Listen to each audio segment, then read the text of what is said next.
Est-ce que vous estimez, comme Anne Hidalgo, que LFI n'est pas un parti démocratique? Je vous redis, il est nécessaire d'avoir davantage de démocratie à l'intérieur de la France insoumise. Vous n'avez pas besoin d'aller chercher Madame Hidalgo, puisque je l'ai dit à un certain nombre de reprises. Maintenant, là où je pense qu'il est plus nécessaire d'avoir de la démocratie, c'est dans notre pays. Je vous le redis. Tout ce que vous décrivez... Ça serait pas mal que ça commence par la France insoumise, quoi. Moi, je suis attaché à aujourd'hui, on est dans un moment où 93% des salariés disent non à cette réforme. Et en fait, ce qui se passe, il faut bien comprendre ça, Madame de Malherbe. Pourquoi il y aurait des coupures d'électricité de cette manière-là? Pourquoi il va y avoir des grèves dans les transports? Pourquoi on va avoir un pays qui est bloqué? Parce qu'on a, au fond, un président de la République et un gouvernement qui se fichent complètement de l'opposition des Français. Donc, comme ils le font, on le fait. En fait, vous justifiez une forme de violence. Je vous explique ce qui se passe, Mme de Malherbe. Je vous explique ce qui se passe. C'est qu'on a, au fond, et c'est quand même très grave, on a un président de la République dans une démocratie. Démocratie, ça suppose pouvoir au peuple. Qui sait que le peuple, les salariés sont opposés à 9 sur 10 à cette réforme-là? Qui sait que 7 Français sur 10 sont opposés à cette réforme-là et qui, au fond, s'en fichent? Parce qu'ils ne comptent pas convaincre les Français.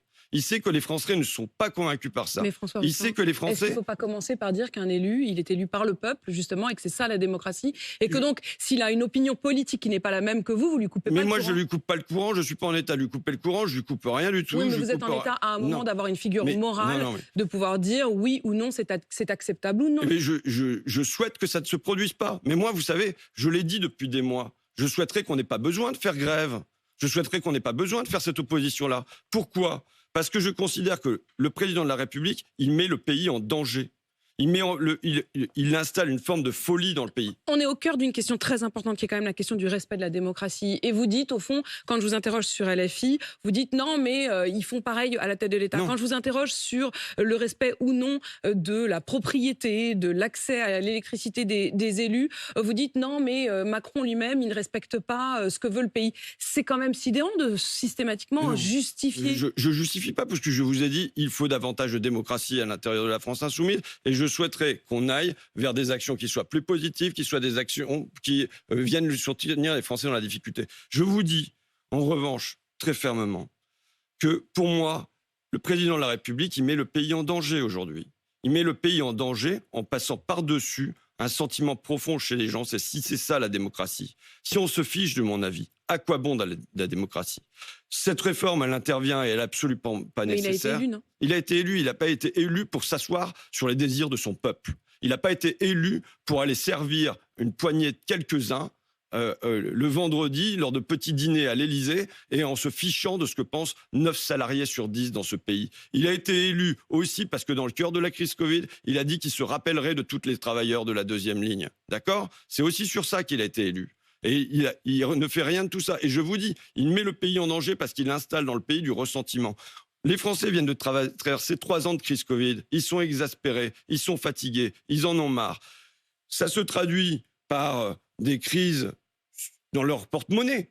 Mais ça se traduit aussi par une crise démocratique. Dans un département comme le mien, dans la Somme, les macronistes ne sont pas fichus d'envoyer la moitié de leurs candidats au 2e tour. Ça veut dire qu'il y a un décrochage du pays réel, du pays imaginaire du président de la République et de ses amis. Eh bien, dans ce contexte-là, je pense que pour la démocratie, c'est très, très, très mauvais de s'asseoir sur l'avis de 7 Français sur 10. Moi, je pense que dans un moment de tension... Il y a des moments où vous défendez la démocratie, puis d'autres moments où vous ne la défendez pas. Je la descends, mais je la défends. Quand est-ce que je n'ai pas défendu la démocratie? Moi, je pense qu'aujourd'hui, dans notre pays, ce qu'il faudrait même, et je le dis si jamais c'était la gauche qui est au pouvoir demain, ce qu'il faut, c'est des réformes où quasiment 7 Français sur 10 sont d'accord avec nous. Où on ait un consensus. Ça veut dire des référendums réguliers? Ça veut dire... Soit des référendums réguliers, soit où on voit qu'il y a un assentiment de la population. Là, on voit qu'il y a un dissentiment de la population qui va se traduire par du ressentiment. Et je pense qu'on est dans un état de division de la société qui fait qu'on doit aller vers davantage de modération. Et l'immodération, l'indécence, pour l'instant, c'est Emmanuel Macron et ses amis qui se gavent sans reverser quoi que ce soit aux Français, sans qu'il y ait le moindre taxe là-dessus. Et c'est un moment où on doit aller une recherche de davantage de consensus. Et aujourd'hui, il n'y a pas de la recherche du consensus. Il n'y a pas de la recherche du consensus avec les syndicats, avec Laurent Berger de la CFDT. Il n'y a même pas la recherche de consensus avec les différents groupes proches de la majorité. Il y a un consensus de tous les syndicats et des partis de gauche qui seront donc dans la rue demain. François